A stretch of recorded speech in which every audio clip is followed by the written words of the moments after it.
오늘은 누가복음 강의 11번째 시간으로 성령 충만한 삶이라는 제목으로 하나님의 말씀을 전하도록 하겠습니다. 지난주에는 이제 세례 요한의 메시지 속에서 이 성령의 세례, 성령과 불의 세례라는 제목으로 이제 성령 세례에 대해서 좀 원론적인 부분을 깊이 이렇게 다루었었습니다. 그리고 이제 오늘과 다음 주에는 정말 지난주 말씀에서 나눈 것들의 연장선상이라고 할까요? 좀 이렇게 더 실용적인 부분, 우리가 어떻게 하면 성령 충만한 삶을 살고 성령 충만한 사역을 감당할 수 있을 것인가에 대해서 함께 나누도록 하겠습니다. 영적 지도자로서, 그리고 이제 한 사람의 주님 앞에 선 성도로서 이 성령 충만, 그리고 이제 성령 충만한 삶과 사역은 제가 이제 가장 관심을 기울이는 주제 중에 하나입니다. 이것은 뭐 어떤 학문적으로나 아니면 뭐 설교를 하기 위한 동기에서 유발된 것은 아닙니다. 성도로서 제 안에 언제나 이 성령 충만을 향한 내적인 갈급함이 있기 때문입니다. 뭐 저의 자녀의 이름이 성령 성신인 것만 봐도 알 수 있죠. 사실 이 주제는요, 우리 모두의 갈망이라고 해도 과언이 아닙니다. 진정한 성도라고 한다면 성령 충만한 삶을 살고 싶은 이 내적인 갈망이 있는 겁니다.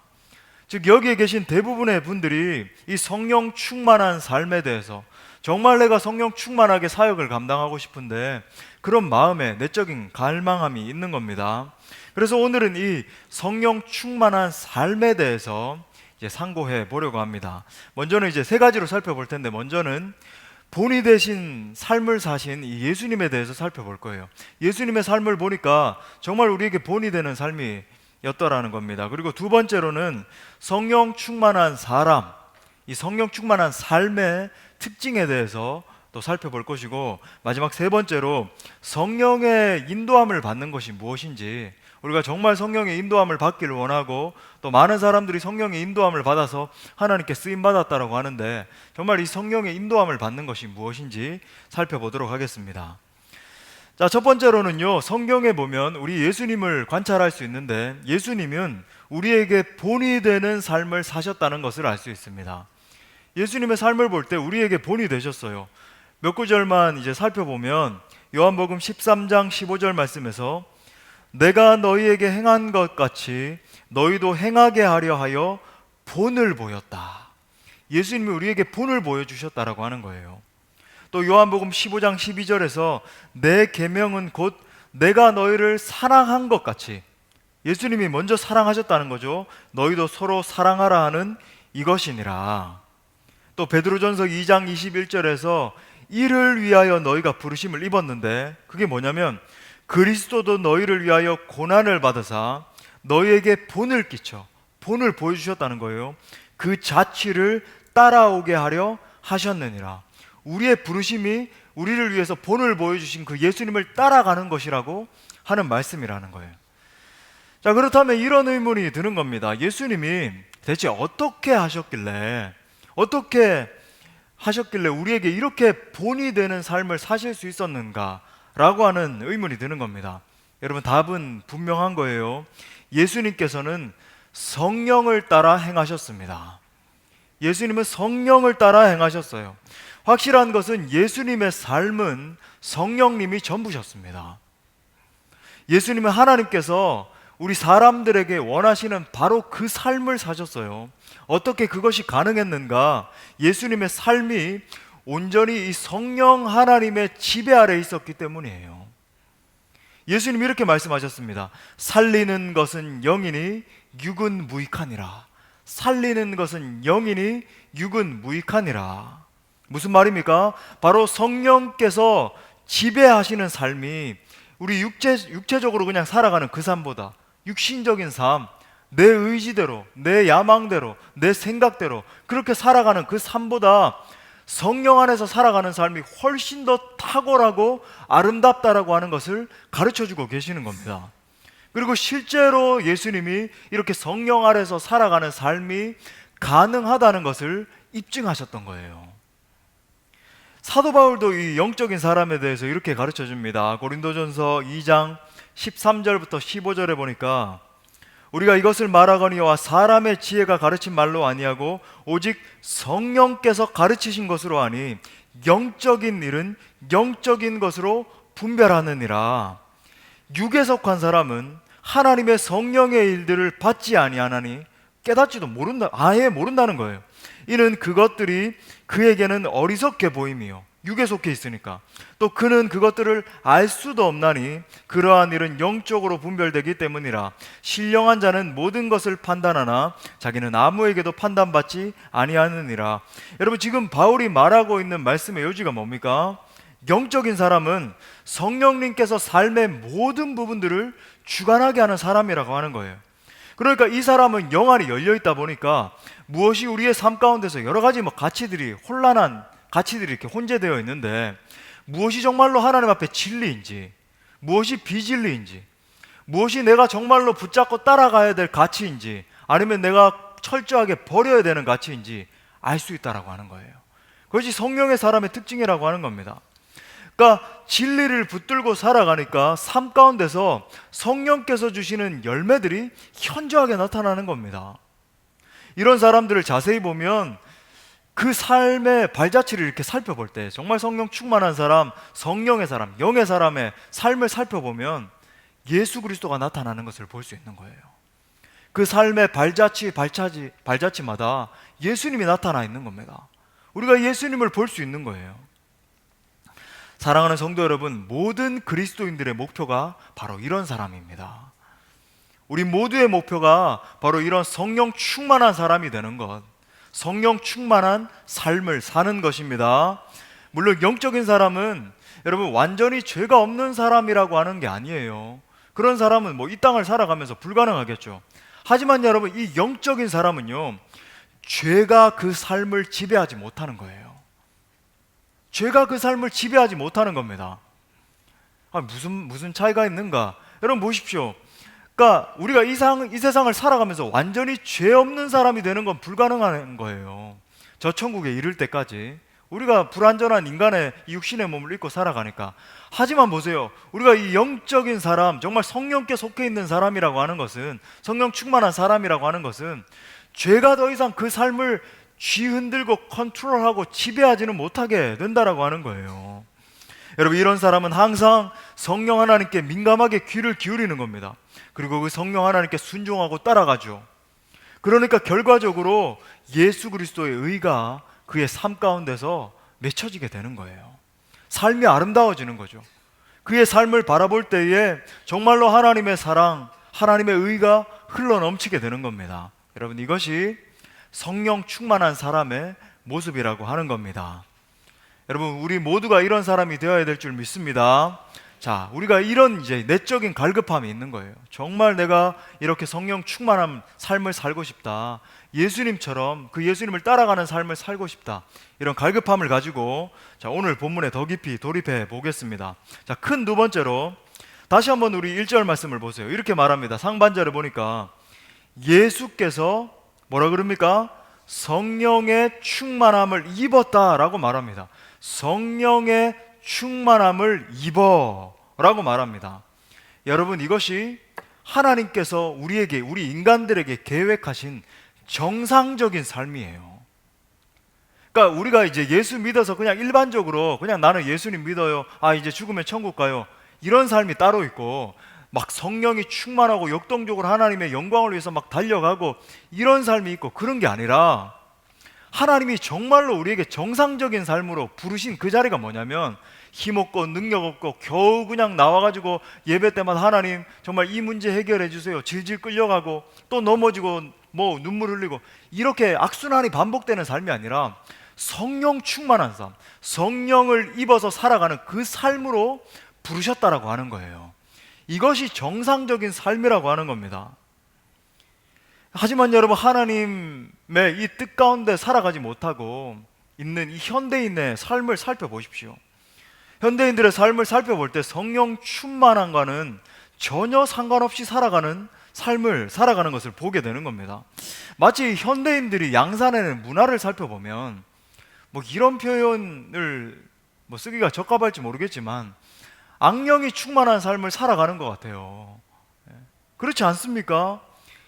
현대인들이 역류하고 있는 이 문화들을 보십시오. 얼마나 더럽고 추악하고 음란하고 그런 문화들의 요소들이 가득한 거예요. TV를 봐도 뉴스를 봐도 아이들이 하고 있는 뭐 게임이나 뭐 듣고 있는 음악이나 모든 것들. 그렇다면 여러분, 우리 그리스도인들은 좀 다릅니까? 우리 예배에 나와서 지금 예배하고 있는 여러분은 좀 다릅니까? 이런 질문을 해볼 수 있을 것 같아요. 제가 이제 종종 던지는 질문이긴 한데, 과연 성령 충만한 교회, 성령 충만한 공동체를 싫어하는 사람도 있습니까? 안타까운 것은 교회를 왔다 갔다 하고 예배도 드리지만 성령 충만한 공동체를 싫어하는 사람이 있다는 것을 보는 거예요. 교회 내에 있는 사람들 중에서도 성령 충만한 회중들 가운데 있으면 불편해하는 사람들이 있습니다. 더 막 공동체가 성령 충만해지고 성령 충만한 예배를 드리면요, 그 가운데 불편을 느끼는 사람이 있다라고 하는 거예요. 여러분, 이런 사람들은 몇 가지 유형으로 나눠볼 수 있을 것 같아요. 이 스펄전의 분류인데 제가 이제 종종 말씀드리는 부분입니다만은, 여러분, 많은 통찰력을 주는 부분입니다. 먼저는요, 교회만 왔다 갔다 하는, 우리가 썬데이 크리스찬이라 그러잖아요. 썬데이 크리스찬. 교회만 왔다 갔다 하는 그런 신자들은 성령 충만한 교회를 싫어합니다. 여러분, 이런 사람들은요, 부흥이 일어나고 하나님의 은혜가 막 쏟아지고 하는 것을 좋아하지 않아요. 아니, 왜 적당히 예배드리고. 제가 정말 그랬다니까요. 제가 옛날에 이제 온누리교회에서 사역을 할 때, 그 온누리교회에 있던 성도, 다 그렇지 않습니다. 참 성령 충만한 성도들도 많이 있고 한데, 그 중에 한 분이 저를 찾아왔어요. 참 치과 의사시고 사회적인 엘리트인 거예요. 저는 전도사 때부터 막 열정적으로 설교하고 그랬거든요. 찬양을 인도해도 제 영상 보셨죠? 막 열정을 다해서 막 끝나고 나면 알아 누울 정도로 모든 것을 다 바쳐서 막 그렇게 했는데, 어느 날 한 분이 찾아오셔가지고, 치과 의사분이십니다. 찾아오셔서 그러는 거예요. 똑똑똑 전도사님, 제가 드릴 말씀이 있습니다. 뭡니까? 강남 사람들은 그렇게 너무 열정적으로 설교하면 싫어한다는 거예요.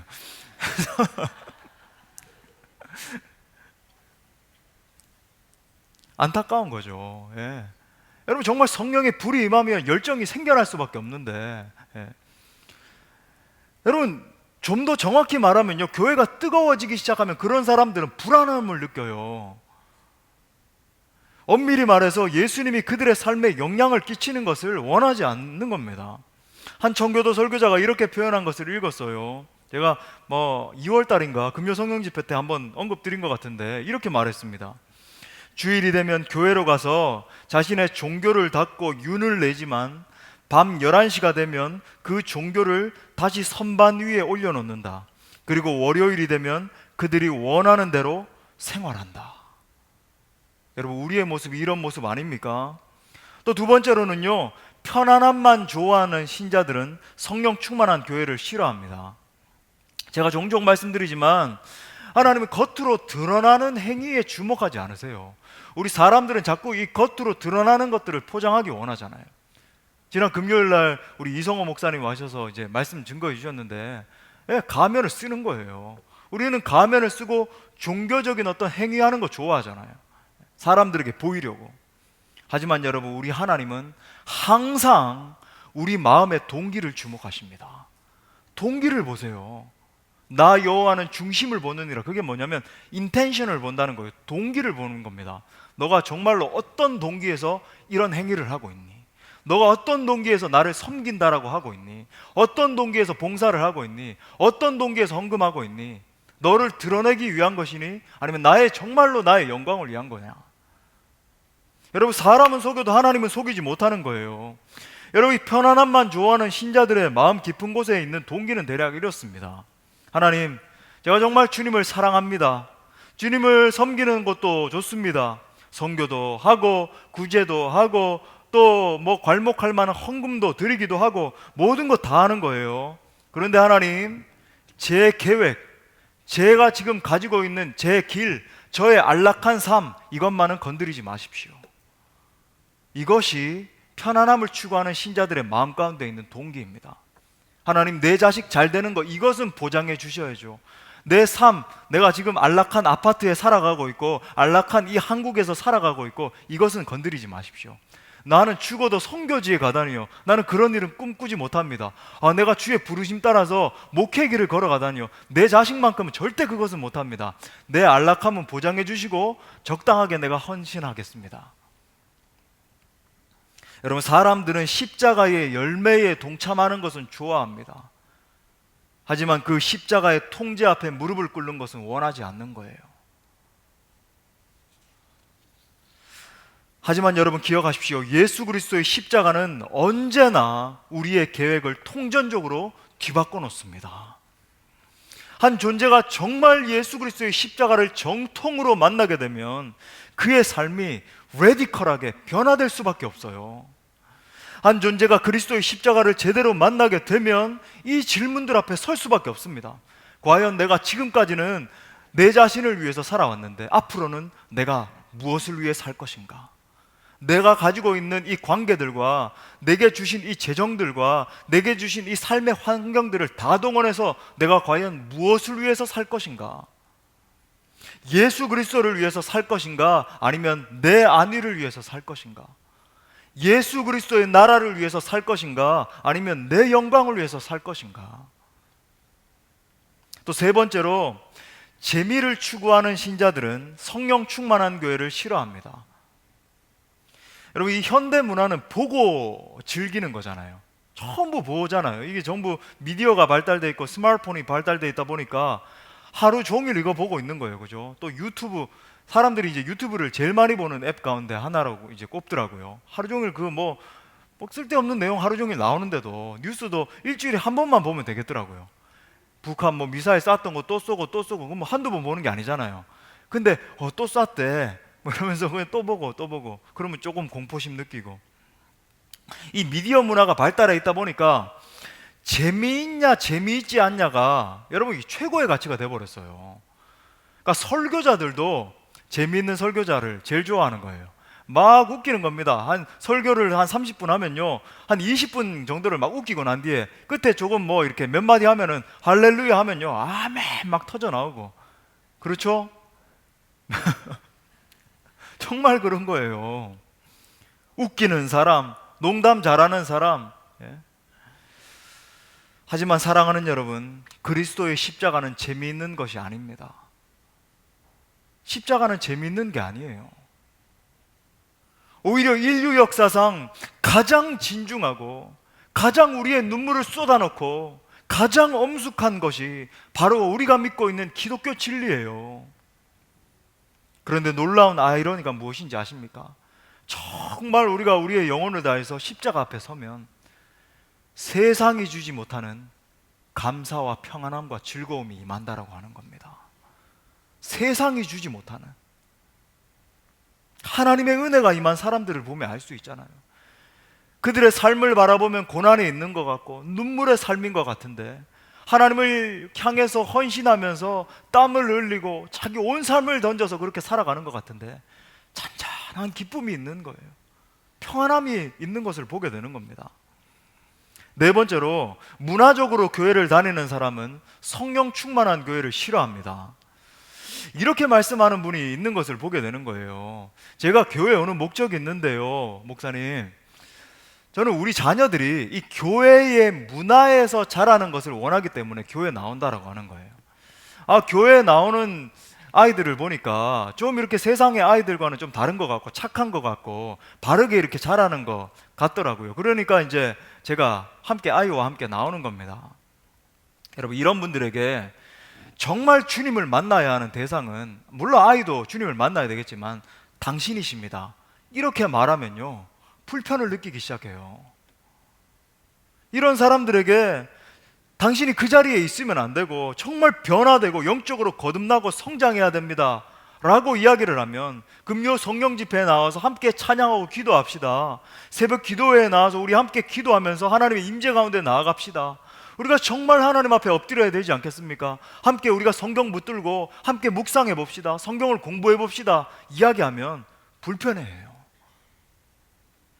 여러분, 혹시나 교회에 나오면서 이러한 마음을 가지고 있던 분들이 계시다면 오늘 이 시간에 버릴 수 있기를 바랍니다. 할렐루야. 어떤 분들에게는요, 제가 지금 증거하고 있는 이 성령 충만해진다, 성령 충만한 삶, 성령 충만한 교회가 이상하게 들릴 수도 있어요. 도대체 무슨 이야기를 하는가? 아니, 하나님과 영적인 교제를 한다? 아니, 성령 충만한 공동체? 하나님과 대화를 나눈다니, 이건 무슨 뚱딴지 같은 소리인가? 21세기 이 과학 문명이 발달하는 이 시대에 이렇게 생각을 할 수도 있어요. 여러분, 그런데 영의 눈이 감기면 이렇게 생각할 수밖에 없습니다. 제가 예를 들어 볼까요? 성경에서 바리새인이었고 유대인의 지도자였던 니고데모가 나옵니다. 그렇죠? 이 니고데모가 예수님을 찾아온 거예요. 그가 여러분 이 바리새인이었고 유대인의 종교 지도자였다라고 하는 것이 무엇을 말해줍니까? 그는 정치적으로나 종교적으로나 그 유대 사회에서 추앙받던 인물이에요. 많은 랍비 가운데 한 분 정도도 아니고 완전히 유대인 중에서 최고로 추앙받던 인물 몇 사람 중에서 한 명이었습니다. 그랬던 그가, 여러분 보세요, 생각해 볼 수 있을 것 같아요. 유대인의 회당에 서는 겁니다. 그래서 말씀을 강론을 하기 시작하는 거예요. 그가 말씀을 강론하기 시작했을 때 많은 사람들이 막 몰려와서 그에게서 어떤 진리가 있지 않을까 막 귀를 기울였을 거예요. 그는 마치 사람들의 가슴마다 있었던 이 영혼의 목마름, 정말 영혼의 갈증을 모두 다 해결해 줄 수 있을 것처럼 보이는 그런 영적인 지도자로서 서 있었습니다. 그랬던 그가 밤중에 몰래 예수님을 찾아왔다고 돼 있어요. 이게 뭘 말해줍니까? 쪽팔리는 거예요. 소위 말해서 쪽팔리는 겁니다. 누가 나를 볼까? 내 영혼의 갈급함이 이렇게 있는 것을 누가 볼까? 사람들은요 전부 다 그에게서 하나님의 진리를 발견할까 이렇게 쳐다보고 있었는데 그는 갈급했던 거예요. 그리고 묻죠, 예수님께. 도대체 어떻게 해야 구원을 받을 수 있겠습니까? 그가 수많은 진리들을 쏟아내고 토라를 외우고 있었고 율법 학자였고 최고의 영적인 지식인이라고 자부하고 있었던 그였는데, 많은 사람들이 그렇게 또 실제로 생각하고 따르고 있었는데 그는 그의 영혼에 갈급함이 있었던 거예요. 어떻게 해야 내가 구원을 받을 수 있습니까? 그랬던 그에게 예수님이 이렇게 말씀하세요. 요한복음 3장 3절에 보니까 이렇게 말합니다. 예수께서 대답하여 이르시되 진실로 진실로 내게 이르노니 사람이 거듭나지 아니하면 하나님 나라를 볼 수 없느니라. 그러니까 이때 니고데모가 예수님이 말씀하신 이 이야기를 철저하게 육적으로 이해를 한 거예요. 사람이 어떻게 하면 거듭날 수 있습니까? 아니, 모태의 어머니의 이 자궁 속으로 다시 들어갔다가, 실제 영어로 우음이라고 되어 있거든요. 자궁 속으로 들어갔다가 다시 태어나야 되는 겁니까? 라고 이야기를 하는 거예요. 보십시오 여러분, 예수님의 이 의도를 전혀 파악하지 못하고 있죠. 예수님은 분명히 영적인 이야기를 하신 거예요. 너가 정말로 복음 안에서 새 사람을 입어야 돼. 너 정말 구원을 받기 원하니 너가 복음을 정통으로 만나서 너의 영혼이 완전히 새롭게 태어나지만 구원받을 수 있는 거야, 하나님의 자녀가 될 수 있는 거야 라고 가르치고 계시는데, 지금 니고데모는 이 말씀을 완전히 육체적인 말씀으로 이해를 하고 있는 겁니다. 율법을 알고 있던 그가, 종교 생활하고 있던 그가, 평생을 하나님을 섬긴다라고 했던 그가, 이것이 무엇을 말해줍니까? 육에 속한 사람은 절대로 영의 일을 깨달을 수 없다라고 하는 것을 말해주는 거예요. 육에 속한 사람은 절대 영의 일을 깨닫지 못합니다. 육에 속한 사람에게 아무리 영적인 말을 이야기해줘도 알아먹을 수 없어요. 여러분, 이 순간에도 여러분의 영혼을 점검하셔야 돼요. 제가 영적인 일을 이야기하고 있는데, 성령의 임재에 대해서 이야기하고 있는데 이것이 불편함으로 여겨지고 도대체 저게 무슨 이야기인가?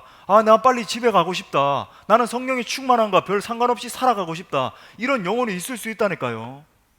마음속에서. 왜냐하면 여러분, 영적인 눈을 감고 있기 때문입니다.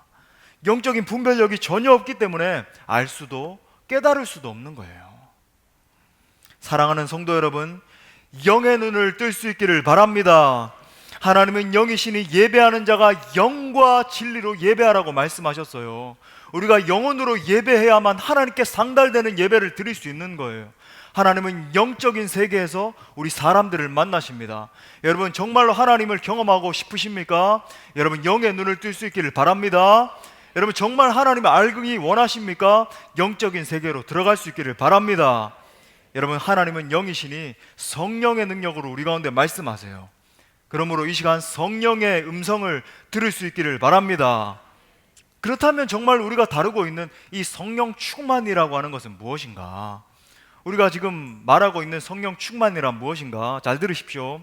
성령 충만은 성령님이 오셔서 우리의 몸과 마음과 생명과 존재를 완전히 소유하고 우리의 온 인격을 통제하시는 것을 말합니다. 자, 다시 한 번 더. 성령 충만은 성령님이 오셔서 우리의 몸과 마음과 생명과 존재를 완전히 소유하시고 우리 온 인격을 통제하시는 것을 말해요. 자, 시편 기자가 노래한 것처럼 우리의 영과 육이 하나님이 거하시는 거처가 되는 겁니다. 하나님이 living 하시는, 사시는 그 거처가 되는 거예요. 하나님의 영이 오셔서 우리를 완전히 소유하시고 통제하시는 겁니다. 오늘 본문이 보여주는 것처럼 지금 예수님도 성령의 지배를 받고 계시죠. 그 성령의 지배를 받는 삶을 말하고 있는 거예요. 자, 그래서 여러분, 제가 이제 이렇게 말씀을 하니까, 개념을 말씀을 드리니까 어떤 개념인지 이제 확 와닿지 않을 수 있잖아요. 제가 그래서 그림을 그려드리겠습니다. 제가 이제 4가지로 성령 충만한 사람의 특징에 대해서 말씀을 드릴게요. 제가 이렇게 말씀을 드리는 이유는 내가 과연 성령 충만한 사람인지 아닌지 이 말씀에 비추어 보라는 거죠. 한번 따라해 보겠습니다. 첫 번째, 성령 충만한 사람 특징 첫 번째, 죄를 버리기 원한다. 이 성령 충만한 사람은요, 죄를 버리기 원해요. 여러분, 한번 깊이 생각해 보세요. 제가 저의 예를 한번 들어보겠습니다. 제가 이제 초등학교 5학년 때 종기가 생겼어요. 그러니까 요 가슴 밑쪽이 약간 옆구리 쪽에 종기가 하나가 생긴 겁니다. 옛날에 이제, 요즘은 이제 뭐 항생제가 많이 있다 보니까 종기라는 거 잘 없잖아요. 뭐 종기가 나더라도 항생제 몇 알 먹으면 다 없어지고 이러니까. 옛날에는 이제 종기가 참 많았잖아요. 그래서 고약이라는 거 다 생각나시죠? 그렇게 해가지고 이제 신신고약, 뭐 고려고약 이래가지고 검은색이 이렇게 막 펴고 그 중간에 또 이렇게 굉장히 아픈 거죠. 그 핵을 딱 해서 그 환부에다 딱 붙이면 얼마나 아프잖아요. 근데 그게 이제 이틀, 3일 지나고 나면 알이 이렇게 딱 빠지고 나면 이렇게 다 나았다. 그리고 막 부모님이 박수 쳐주시고 막 그랬죠. 근데 여기 이제 난 거예요. 근데 제가 이제 그 고약 바르는 게 싫어서, 이 초딩의 마음으로, 그죠? 고약 바르는 게 싫어가지고 버텼습니다. 그래서 이제 1주일, 2주일, 심지어 3주까지 버텼는데, 여러분, 이게 점점 곪으니까 막 고열이 나고 막 온몸이 아프기 시작하잖아요. 이게 그 종기가 그냥 그 부위만 아픈 게 아니잖아요. 그래가지고 여기가 막 퉁퉁 부은 거예요. 어머니가 그거를 왜 말을 안 했냐, 왜 저는 이제 이를 악물고 버틴 거죠. 그래가지고 이제 누님의 손을 붙잡고 제가 이제 병원으로 가게 된 겁니다. 이제 끌려갔어요. 완전 퉁퉁 붓고 그 상태에서. 그러니까 이제 아직 생생한데 의사 선생님이 마취도 하지 않으시고 칼로 환부를 약간 이렇게 찢으시는 거예요. 그러니까 막 피가 나겠죠. 그리고 이제 석션, 이제 빨아당기는 어떤 기계를 가지고 이제 빨아당기기 시작하는데 고름이 얼마나 나오는지 여러분 좀 끔찍해요. 이게 제가 이게 통 안에 그 고름이 고이는 게 이제 보이는 기계더라고요. 고름이 정말 이만큼 나왔습니다. 피와 고름이 막 이만큼 나왔어요. 그리고 이제 그거 견디고 나면은 누님이 이제 영화 보여준다 그래가지고 이제 견디고 이제 나왔는데, 여러분 마찬가지죠. 성령 충만한 사람은 여러분 보세요. 그 누가 이 종기가 고름이 꽉 차 있는데 그것을 제거하지 않고 가만히 놔두려고 하는 사람이 누가 있겠습니까? 마찬가지라고 하는 거예요. 성령 충만한 사람은 자기 자신에게 있는 죄를 제거하려고 하는 열망에 불타오르게 돼요. 죄와 같이 살 수 없게 되는 겁니다. 그냥 습관적으로 아무런 무감각하게 죄를 반복하면서 그냥 그렇게 살 수 없는 거예요.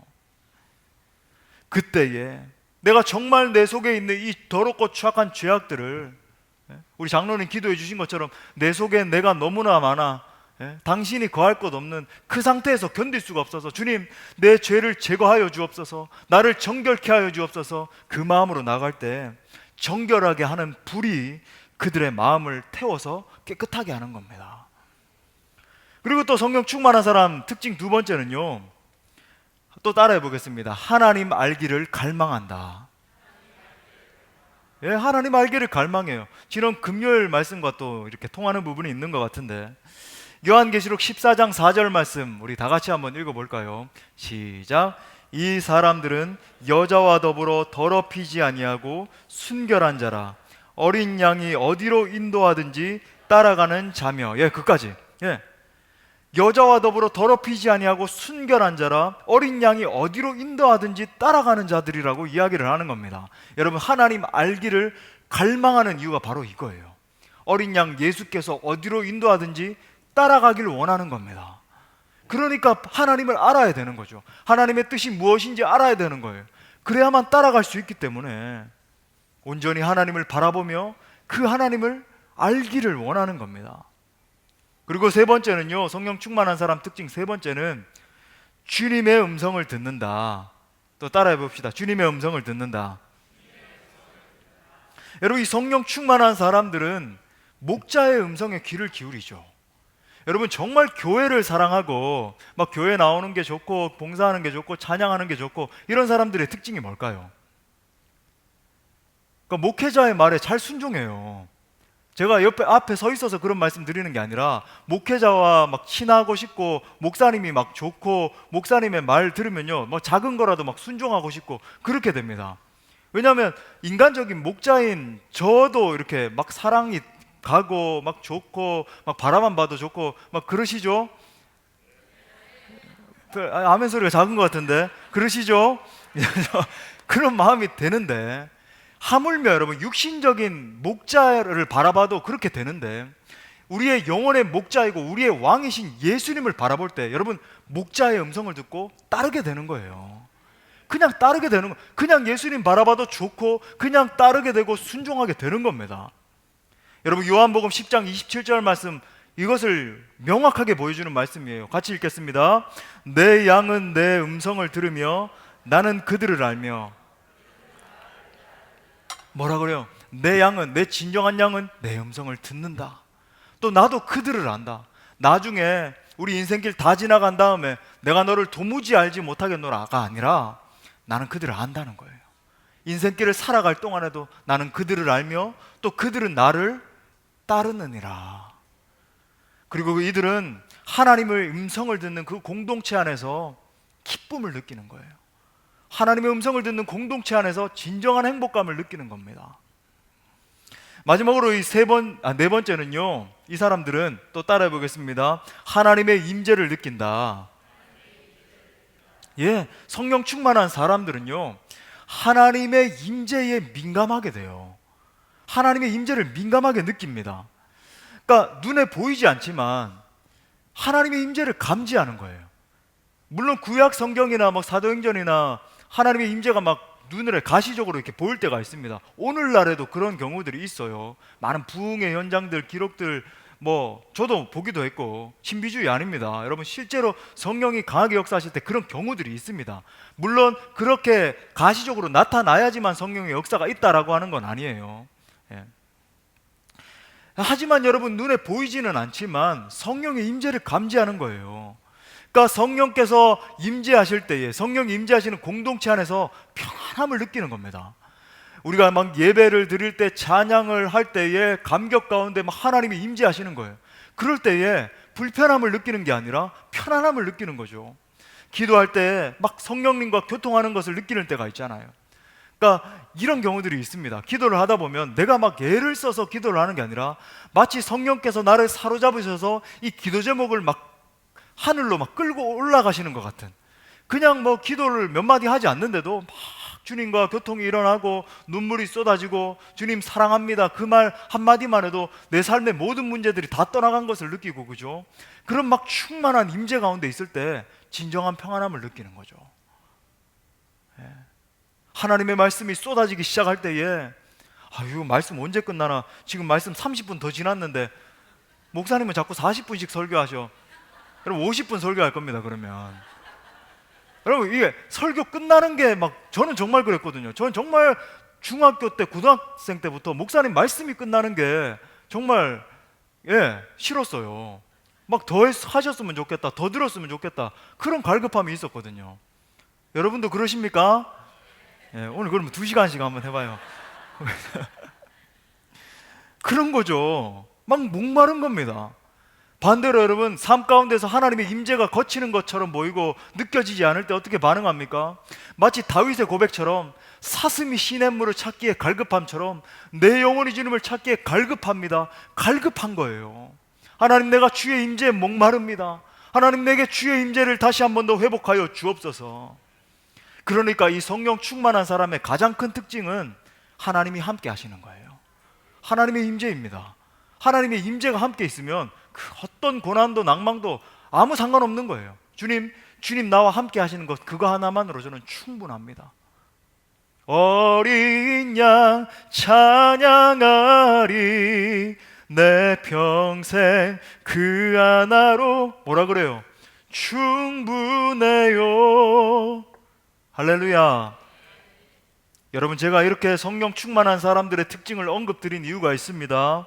우리가 이 질문들에 직면해야 되기 때문입니다. 여러분, 정말 이 시간에 하나님 말씀 앞에 여러분 자신을 비추어 보십시오. 여러분은 성령 충만하십니까? 여러분은 성령 충만한 삶을 살고 계십니까? 여러분은 이 시간 하나님의 임재를 느끼고 계십니까? 여러분은 예배 때마다 하나님의 임재에 목마른 예배자이십니까? 여러분은 매 시간마다 하나님 알기에 갈급하십니까? 여러분은 삶의 매 순간마다 하나님의 음성을 듣고 순종하고 계십니까? 마지막 큰 세 번째로, 그리고 나서 누가가 중반절에 보니까 뭐라 그러냐면 예수께서 성령에게 이끌리셨다라고 말합니다. 예수께서 성령에게 이끌리시며 라고 말합니다. 여러분, 사도 바울이 이 성령 충만에 대해서 굉장히 의미심장한 말을 했어요. 로마서 8장 14절 말씀에서 이렇게 말했습니다. 무릇 하나님의 영으로 인도함을 받는 사람은 곧 하나님의 아들이다. 자, 지금 바울의 증언을 거꾸로 돌려보겠습니다. 지금 바울은 뭐라 그러냐면 하나님의 진정한 아들, 딸은, 하나님의 자녀는 성령으로 인도함을 받는 사람이다 라고 이야기를 하고 있는 거예요. 자, 그렇다고 한다면 성령으로 인도함을 받는다라고 하는 것은 무엇을 이야기하는가? 여러분, 먼저는요, 이것은 성령의 인도에 민감하다라고 하는 뜻이에요. 민감성을 가지고 있는 겁니다. 민감하다. 사도행전 16장에 보면 사도 바울이 이제 소아시아에서 말씀을 전하고자 했죠. 그의 원래 선교 계획은 먼저 이제 소아시아에서 전하고자 했는 겁니다. 그런데 이제 성령이 제지하신 거죠. 그런 후에 이제 무시아로 간 다음에 비두니아라고 가려고 했는데 또 성령이 막으시고, 그 다음에 이제 드로아로 가서, 지금 트로이, 역사상 트로이 지역입니다. 여러분, 그 이제 지금 터키 지역의 이제 변방 지역이죠. 거기로 갔고, 또 환상에 의해서 마게도냐 지역으로, 유럽으로 이제 건너간 겁니다. 터키에서 이제 유럽 땅으로 딱 넘어가서 그때부터 전개되는 유럽 지역이죠. 그 유럽으로 복음이 전파되게 된 거예요. 그렇게 지시를 받은 겁니다. 여러분, 이 그림을 한번 그려보세요. 바울은요, 굉장히 막 확고하고 assertive하다 그러는데 막 확고한 사람이었어요. 그는 반드시 내가 이 소아시아에서 끝내지 못한 복음의 계획을 다 끝내야 되겠다, 딱 계획을 세우고 있었습니다. 그런데 성령께서 개입하시는 거예요. 너가 지금 전해야 되는 곳은 이 지역이 아니라 너는 마게도냐를 건너가야 돼. 저 유럽 지역으로 건너가야 돼. 그래서 거기에서 복음을 이 시기에, 나의 이 타이밍에 전해야 돼 라는 음성을 들은 겁니다. 그는 성령의 음성을 듣고 순종하기 시작했고, 여러분, 최초로 유럽에 복음이 증거되는 역사가 일어나게 된 것이죠. 또는 더 나아가서는요, 이 성령의 인도를 따라가다 보면 우리의 계획이 갑자기 방해를 받을 때가 있다고 하는 거예요. 우리가 세우고 있는 이 계획이 방해를 받을 때가 있다는 겁니다. 여러분 보세요. 분명히 내 인생의 계획은 A였습니다. A였던 거예요. 그런데 이 A의 계획을 진행하는 가운데 이것이 무마되고 계속 방해받고 안 될 때가 있다고 하는 거예요. 우리 문은석 선교사님 계신데 꼭 이런 경우가 일어나게 된 것이죠. 명확한 예죠, 그죠? 이런 경우가 일어날 때가 있다고 하는 겁니다. 그렇다면 이런 순간은 어떻게 해야 되는가? 여러분, 그때는 하나님의 손길을 바라봐야 될 때입니다. 여러분, 그 순간은 하나님의 손길을 바라봐야 돼요. 그때는 하던 일을 멈추고 주님의 음성에 귀를 기울여야 됩니다. 물론 이런 경우를 말하는 게 아니에요. 조금만 어려움이 닥치면 다 내려놓고 다시 주의 음성, 하나님 뜻 맞습니까? 일어나는 게 아니라 물론 이제 어려운 난관들을 인내로서 극복해내고 또 여러 가지 전략을 발휘해서 브레이크트루 막 통과해 나가야 되는 그런 순간들이 있습니다. 그걸 말하는 게 아니라, 하지만 여러분, 기도 가운데 하나님께서 뭔가 브레이크를 거시고 계시다라고 하는 것을 느낄 때가 있다라고 하는 거예요. 하나님의 뭔가 브레이크를 거실 때는요, 여러분, 이유가 있는 겁니다. 이유가 있어요. 물론 뭐 그 이유들은 뭐 각각 상황에 따라 다르겠지만, 혹 뭐 내가 그릇된 방향으로 가고 있었기 때문일 수도 있습니다. 혹 하나님이 지금 원하시지 않는 일일 수도 있어요. 아니면 바울처럼 혹 하나님이 지금은 이 지역이 아니라 다른 지역에서 복음을 전하기를 원하시기 때문일 수도 있는 겁니다. 각각 경우가 다 다를 거예요. 중요한 건 뭐냐면, 이 순간에 하나님이 우리 인생의 계획을, 방향을 바꾸기 원하신다는 거예요. 이 순간에 하나님이 우리 인생 계획을 바꾸기 원하신다는 겁니다. 여러분, 이때는 달려야 할 때가 아니라 철저하게 하나님의 음성에 귀를 기울여야 되는 그런 때입니다. 그리고 하나님의 뜻이 무엇인지 물어야 되죠. 제가 이제 몇 번 금요일 날 나온 분들이 이제 들은 말인데, 처음에 제가 이제 유학을 갈 때에 원래는 LA로 가려고 했어요. 지금 뭐 박사학위를 하고 있는 그 학교에서 이제 공부를 하려고 다 계획을 세우고 있었습니다. 그리고 이제 다 준비를 철저하게, 서류를 다 준비를 해서 이제 대사관에 이제 간 거죠. 막 떨리는 마음으로 영사 앞에 섰습니다. 스탬프를 찍어줬는데 거절. 2번 거절. 그래서 도대체 왜 거절하시는 겁니까? 저는 이제 뭐 아무런 정말 클리어한데, 저는 정말 거기에 공부하러 가려고 이렇게 다 준비를 했는데 왜 거절을 하십니까? 하는 이유가, 너희 선배들이 가가지고 거기서 정착하고 돌아오지 않았다라고 하는 거예요. 저는 정말로 공부하려는 목적입니다. 다른 뭐 어떤 거 하는 게 아니라 정말 순수하게 깊이 공부하려고 합니다. 말을 했지만 이러더라고요. 더 얘기하면은 더 안 좋은 얘기 적을 테니까 빨리 돌아가라고. 그래서 안녕히 계세요 그러면서 얼른 나왔습니다. 그러고는 아직 잊어먹지 않아요. 저희 아내랑 함께, 저희 아내는 원래 미국에 있었잖아요. 저 때문에 이제 미국 가는 길까지 막히게 된 거예요. 그 대사관 옆에 있던 빵집, 정말 역사적인 현장인데 거기서 한 4시간 5시간을 정말 해머로 한 대 얻어 맞은 것처럼 멍 때리면서, 이게 도대체 무슨 일이지? 어떻게 하지? 한국에서 다시 사역지로 복귀해야 되는가? 뭐 별의별 생각 다 하고 있었어요. 그러는 가운데 성령께서 계획을 가지고 있었던 겁니다.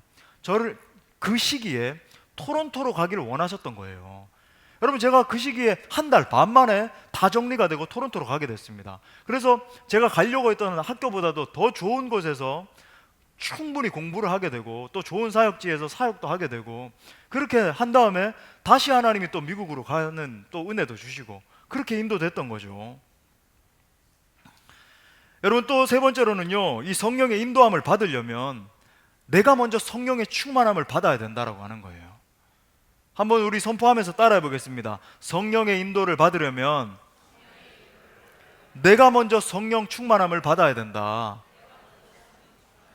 당연하죠. 내 삶이 죄악으로 가득 차 있는데 성령의 인도를 받을 수 없는 겁니다. 내가 먼저 철저하게 회개하고 성령님 앞에, 이 하나님과의 관계 가운데 바로 서야 된다라고 하는 거예요. 항상 이 하나님과의 관계가 관건인 거예요. 시편 84편 5절부터 6절에서 이렇게 말합니다. 주께 힘을 얻고 그 마음에 시온의 대로가 있는 자는 복이 있나니 그들이 눈물 골짜기로 다닐 때에 그곳에 많은 샘이 있을 것이며 이른 비가 복을 채워주나이다. 여러분, 이 말씀을 그려볼 수 있겠죠? 하나님과 나 사이에 시온의 대로가 있는 겁니다. 하이웨이, 고속도로가 이렇게 쫙 펼쳐져 있는 거예요. 내가 기도하면 하나님이 들으시고 하나님이 내게 복을 부어주시고, 이런 시온의 대로가 있는 겁니다. 근데 보세요, 성령 충만한 사람의 특징이겠죠. 성령 충만하다라고 해도 삶 가운데 고난은 닥칠 수 있는 거예요. 왜? 우리가 인생길을 걸어가다 보니까 성령 충만한 삶을 살다가도 그런 고난의 때가 닥쳐질 수 있는 겁니다. 하지만 여러분, 이 시온의 대로가 펼쳐져 있는 사람의 특징을 보세요. 먼저 보니까 눈물 골짜기로 지나갈 때에 그곳에 많은 샘이 있을 거라는 거예요. 성령 충만하지 못한 사람이 받는 그 은혜죠. 많은 샘 가운데서 목이 마를 때 물을 마실 수 있고 힘을 낼 수 있고, 하나님 주시는 그 은혜가 곳곳에 펼쳐져 있는 겁니다. 그리고 이른 비가 복을 채워준다라고 그러네요. 하나님의 성령의 단비가 계속적으로 은혜를 부어주시는 거예요. 여러분, 이것이 시온의 대로가 열려있는 사람의 특징이라고 하는 겁니다. 여러분, 이런 역사가 우리의 삶 가운데 나타날 수 있기를 바랍니다. 여러분, 그러므로 성령의 인도를 받기 위해서는 내가 먼저 시온의 대로가 열려있는 사람, 성령 충만한 사람이 되어야 되는 겁니다. 그리고 마지막 네 번째로는요, 흥미로운 점인데, 오늘 예수님께서 성령에게 이끌려서 광야로 가신 이유예요. 여러분, 오늘 말씀해 보니까 예수님이 성령에 이끌려서 어디 가셨다고 되어 있습니까? 광야로 갔는데 어디 뭐 때문에 가셨다라고 되어 있죠? 시험 받으러 가셨다라고 되어 있는 거예요. 광야로 가셔서 시험 받으러 가셨다라고 합니다. 아니, 무슨 말이지? 분명히 성령 충만함 받으면 이제 내 삶이 막 잘 되는 말 일어나고, 그죠? 막 돈 걱정 없이 살아가게 되고, 내 자녀 잘 되고, 내 삶에 막 대로가 펼쳐지고, 그런 것만 있는 줄 알았는데, 아니, 성령 충만한 가운데 시험 받으러 가셨다니. 여러분, 이것이 무엇을 말해줍니까? 이것은 성령께 이끌림을 받는다는 것이 영적 전쟁을 피하는 것이 아님을 말해주는 거예요. 성령 충만함, 성령의 이끌림을 받아서, 인도함을 받아서 살아가는 삶이 영적 전쟁을 피하는 것이 아님을 의미하는 것입니다. 여러분, 오히려 예수님은 성령님의 이끌림을 받아서 사단과의 거룩한 전쟁을 하러 광야로 가셨죠. 여러분, 우리는 하나님을 사랑한다라고 말합니다. 막 손을 높이 들고 주님 사랑합니다, 찬양도 합니다. 그런데 여러분, 하나님은 그 사랑을 테스트하십니다. 하나님은 그 사랑을 테스트하세요. 특히 여러분, 언제 테스트하는지 아십니까? 사명을 주시기 전에 테스트하십니다. 여러분, 예수님도 베드로에게 3번에 걸쳐서 질문하셨죠. 요한의 아들 시몬아, 내가 이 사람들보다 나를 더 사랑하느냐? 내가 이 사람들보다 나를 더 사랑하느냐? 내가 이 사람들보다 나를 더 사랑하느냐? 여러분, 하나님은 우리의 사랑을 철저히 테스트하십니다. 왜 그런지 아십니까? 하나님이 쓰시기 위해서는 그에 합당한 믿음이 필요하기 때문이에요. 여러분, 하나님이 쓰신다는 것이 무엇입니까? 그것은 빛나는 영광의 삶을 이야기하는 것입니까? 많은 사람들의 인정을 받는 삶을 말하는 것입니까? 그렇지 않아요. 그렇지 않습니다. 하나님이 쓰신다라고 하는 것이 무엇이죠? 그것은 고난과 동일한 말입니다. 하나님이 쓰신다는 것은 고난과 동일한 말이에요. 여러분, 하나님 앞에 쓰임받는 삶은요, 핍박의 삶이에요. 눈물의 삶입니다. 박해예요. 조롱을 받는 겁니다. 환난 가운데 처해지는 거예요. 사람들의 비난을 감내하는 것입니다. 여러분, 이것이 하나님께 쓰임받는다라는 것과 동의어예요. 예수님이 가신 그 십자가 길을 나도 따라 걸어가는 것입니다. 그래서 우리 주님은 이렇게 물으시는 겁니다. 누구누구야? 내가 이 사람들보다 나를 더 사랑하느냐? 사명을 주시기 전에 우리의 사랑을 테스트하시는 겁니다. 사랑하는 여러분, 성령께 이끌리어 마귀에게 시험 받으신 예수님을 기억하십시오. 동시에 예수님은 그 시험을 넉넉히 통과하셨다는 것도 기억할 수 있기를 바랍니다. 말씀의 결론을 맺겠습니다. 저는 정말 꿈을 꿉니다. 저는 정말 꿈을 꾸면서 기도합니다. 우리 교회 성도 한 분 한 분이 정말로 성령 충만한 그리스도인들이 되는 것을 꿈을 꿉니다. 성도 모두가 철저히 자기 자아를 부인하고 주님 십자가를 따라가는 그리스도인들이 되는 것을 꿈꿉니다. 그래서 우리의 삶의 자리가 성령이 역사하시는 역사의 현장이 되기를 간절히 기도하고 있습니다. 나아가 우리 전 교우들이 한 분도 빠짐없이 이 민족과 열방과 세계 가운데 주 예수 그리스도의 복음을 담대히 외칠 공동체로 성장하는 것을 꿈꿉니다. 하나님께서 우리 공동체 가운데 반드시 그런 은혜를 주실 줄 믿습니다. 아무쪼록 오늘 이 말씀 붙들고 우리의 삶의 자리에서 성령 충만으로 행할 수 있는, 그래서 성령의 놀라운 권능을 나타낼 수 있는 복된 성도님들 다 될 수 있기를 간절히 축원합니다.